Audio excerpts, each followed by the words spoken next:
Picture this. It is 2 in the morning on a Thursday. You are lying in bed, staring at your phone screen, refreshing your bank account app. Again, the blue light burns your eyes, but you cannot stop. You watch the numbers update, $9,762. You do the mental math for the 100th time this week, $238 away from $10,000, $238 away from a number that should not matter this much, but somehow feels like the finish line of a marathon you have been running for years. Your partner is asleep next to you. Your friends think you are doing fine. Your Instagram shows brunch photos and weekend trips. Nobody knows you have been eating rice and beans for dinner 4 nights a week. Nobody knows you walk 40 minutes to work to save on gas. Nobody knows you have not bought new clothes in 8 months or that you declined your best friend's wedding party invitation. You are exhausted, not physically, financially exhausted, emotionally exhausted.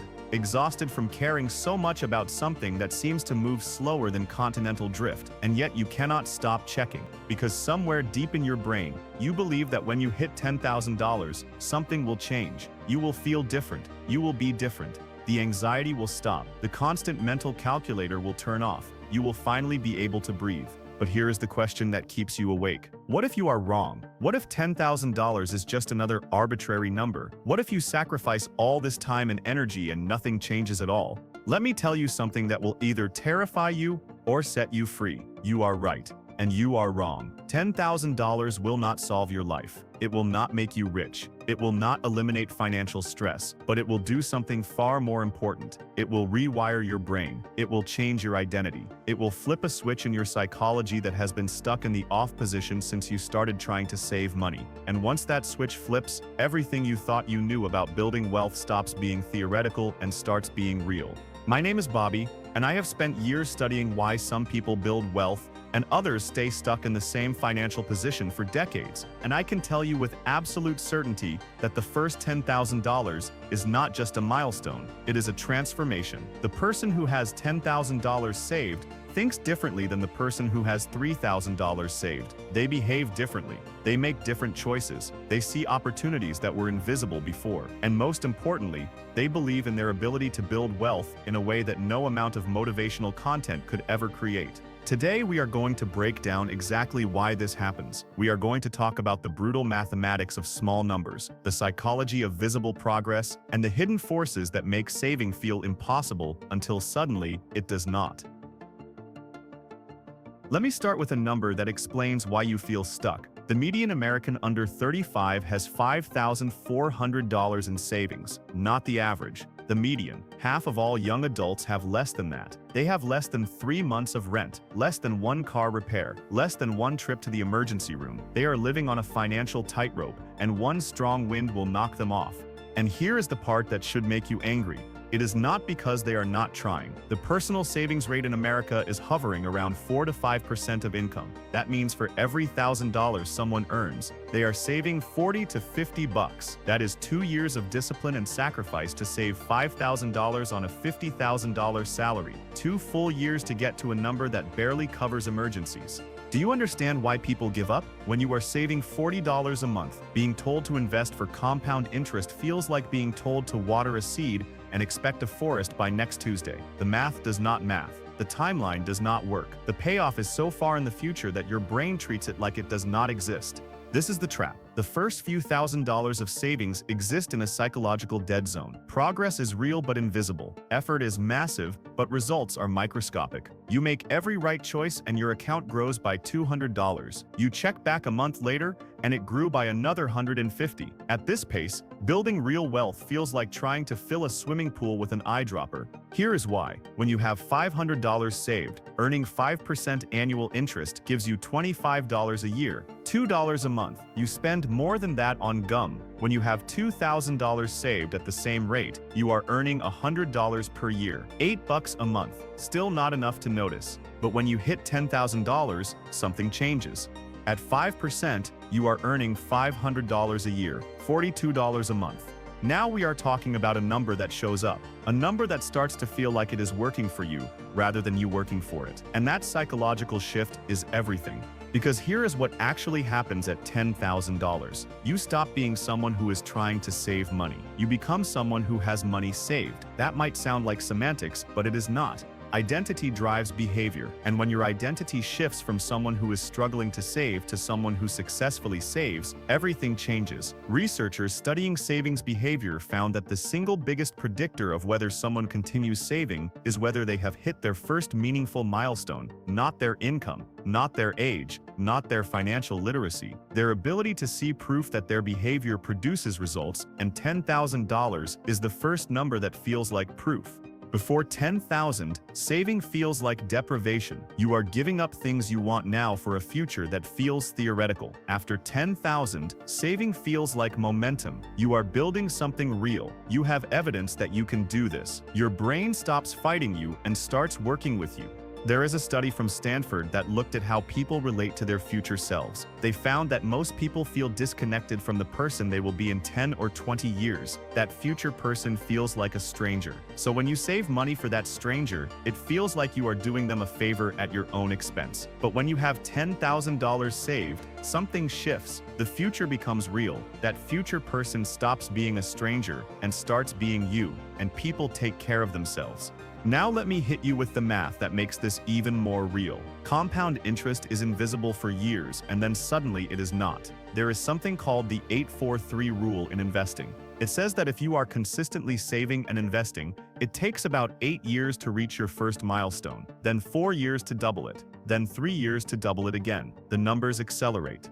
Why? Because compound interest is exponential. Let us say you save $10,000 and invest it at 6%. In year 1, you earn $600, not life-changing. By year 10, the growth starts to compound noticeably. By year 30, that $10,000 has grown to over $57,000 without you adding another penny.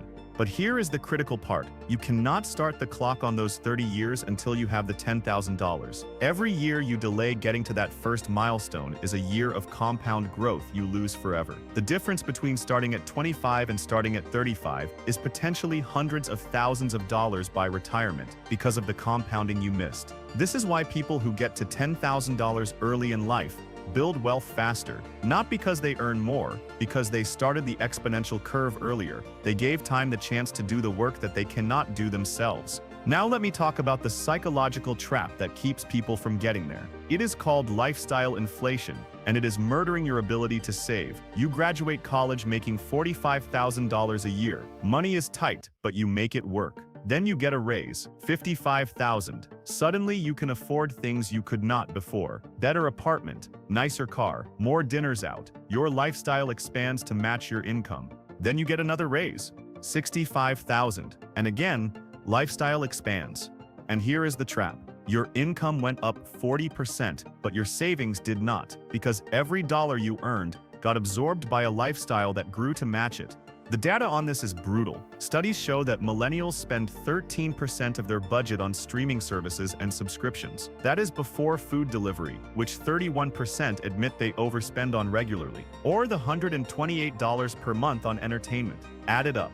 $300 to $400 per month on things that did not exist 20 years ago. $400 a month invested at 6% for 30 years is over $400,000. You are trading a future $500,000 for Netflix, DoorDash, and clothes you wear twice. And I am not saying do not enjoy your life. I am saying be honest about the trade you are making. Every subscription is a choice. Every delivery fee is a choice. Every impulse purchase is a choice between now and later. And when you are stuck at $3,000 in savings, wondering why you cannot get to $10,000, the answer is usually sitting in your transaction history, disguised as $9 charges you barely remember authorizing. The average Gen Z person overspends every single week. 43% of them, not occasionally, every week. They know they are doing it, they feel bad about it, but they do it anyway because the friction to spend is lower than the friction to save. Spending is instant, saving is future, and human brains are wired to prioritize instant over future every single time, unless you build systems that override that wiring.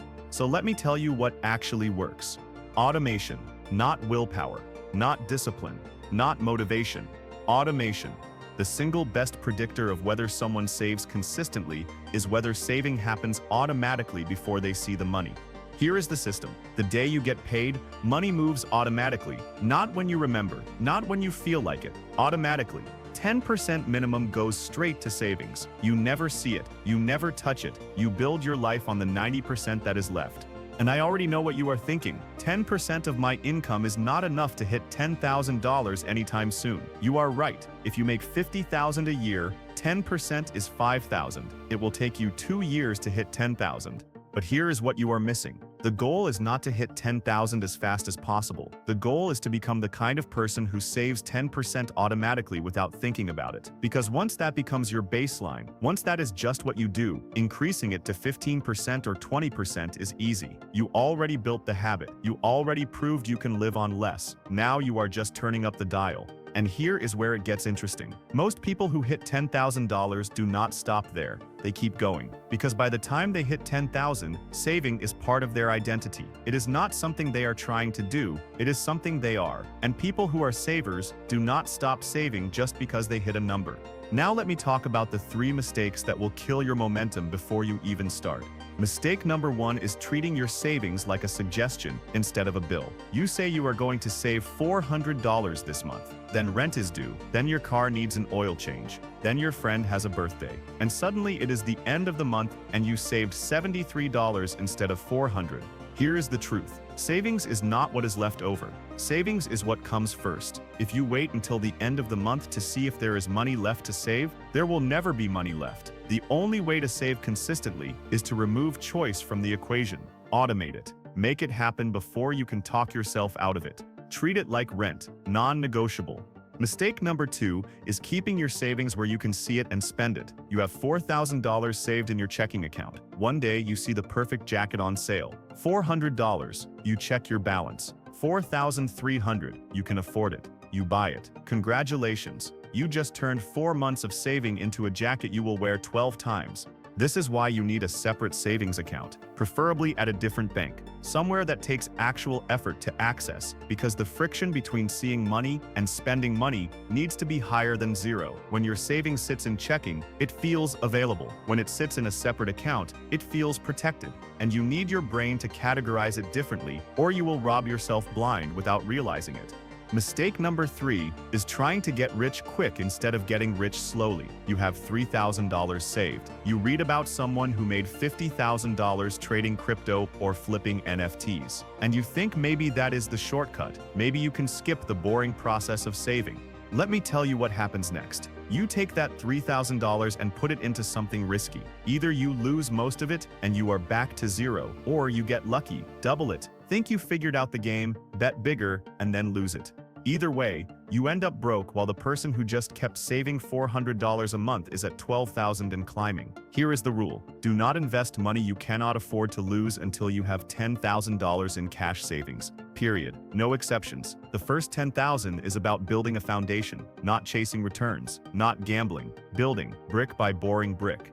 Once you have $10,000 in savings, then you can start thinking about investing. Then you can take calculated risks. But not before, because wealth is built on stability, and stability comes from having cash, having options, having the ability to say no to bad deals because you do not need the money right now.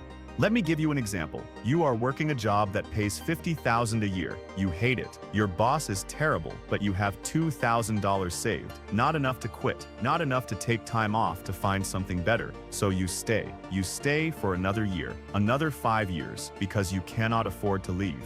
Now imagine the same scenario, but you have $15,000 saved. That is 6 months of expenses, 6 months of runway to find a better job, 6 months of being able to say no to roles that do not fit. Suddenly leaving is not a fantasy, it is an option, and options are what money actually buys you. Not stuff, not status, options. This is why the first $10,000 is so important. It is about crossing the threshold from having no options to having some options, from being stuck to being mobile, from being at the mercy of circumstances to having some control. That transformation is priceless. Now let me address the elephant in the room. Some of you are thinking this advice does not apply because your situation is different. You have student loans, you have medical debt, you live in an expensive city, you make less than median income. I hear you, and you are right that your situation has unique challenges, but you are wrong if you think that means you cannot save. Here is the uncomfortable truth.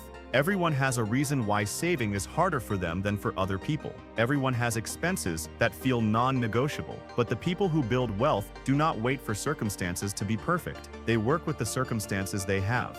If you have debt, you pay the minimums and you save at the same time. You do not wait until the debt is gone because that could take 10 years, and by then, you will have lost a decade of compound growth. If you live in an expensive city, you get roommates, or you commute, or you make sacrifices. If you make less money, you save a smaller dollar amount but the same percentage. The goal is not to compare your situation to someone else's. The goal is to do the best you can with what you have, and the best you can is always more than zero. Even if you can only save $50 a month, that is $600 a year. In 3 years, that is $1,800 plus interest. It is not 10,000, but it is not zero, and not zero is infinitely better than zero. Because here is what happens when you save $50 a month for a year. You prove to yourself that you can do it. You build the habit, you create the identity, and then next year, when you get a raise or cut an expense or find side income, you do not increase your savings from 50 to 60.